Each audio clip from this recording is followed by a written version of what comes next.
what are some ideas that y'all have if they are sitting and see, hey, I've just graduated from school.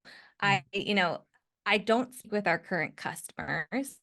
Um, what are some ways that they can start using like the voice of the customer, lingo that they're using, the speak about relevant problems and get real crispy and specific on those problems versus like we solve inefficiencies. And it's like, okay, what are those inefficiencies? Like, what does that look like for the different people that are connected to the problem that y'all help solve? Like, how do they get some exposure to that? Yeah. I will say one, go read G2 reviews, go read your customer case studies. Here's a perfect example. If you read your customer case studies and you read your homepage, if they look way different, trust nothing that your company puts together. That like the language is all different and they're like, oh, well, people buy us for efficiency. And the case studies are like, nah, we say, we print money with this tool. It's like, well, why are you selling different thing than what customers are saying? So go read those reviews, listen to customers.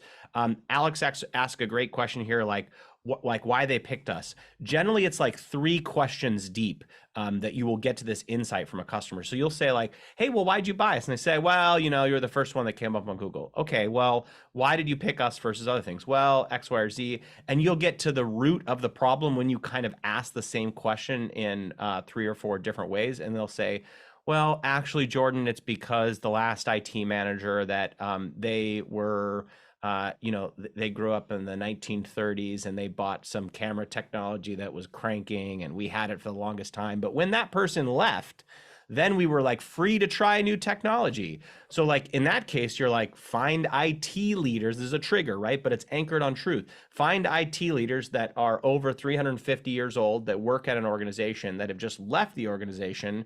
And so now that there's new innovative ideas, new approaches. So if you aren't anchoring to truth, you are throwing spaghetti into the universe, not at a wall. And it's much harder to hit Jupiter when you're throwing spaghetti into the universe. That's why you always want to anchor on having a conversation with the customer because they actually transacted. No one wakes up in the morning and thinks, God damn, I need some more B2B SaaS in my life. And so you have to kind of remember that. Yeah.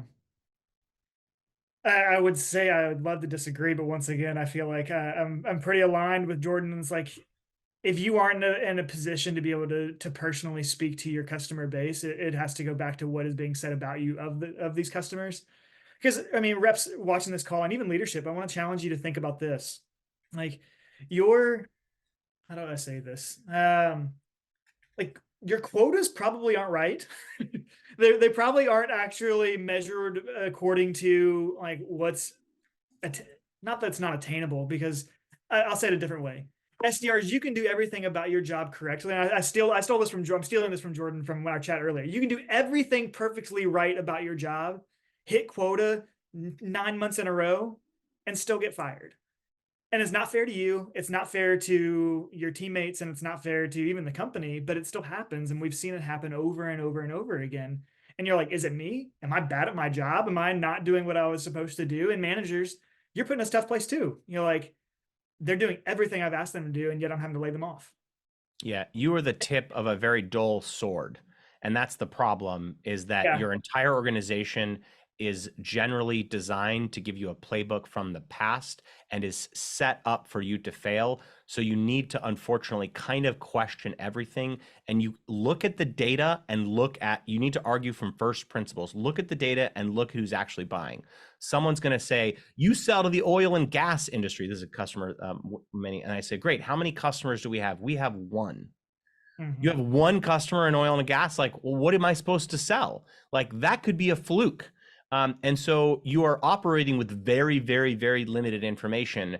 And in that case, I would go to the CRO and say, hey, there's 2 reps on this segment that we have 5,000 accounts in, and I'm tackling a segment that I have 1 account in, like a one, paying account. Why do you think that this is a good use of my $80,000 a year? Like you're spending a lot of money for me to show up and try to sell this, is this really the best way for you to spend my energy? I don't think so. So that's the kind of thinking that it sounds pretty aggressive. It's easy for me to say as a founder, but It is. I was about to call that. That's exactly what I was going to say, Jordan. It's like it's much easier as a founder to say this is how I should be thinking if I were in a different position.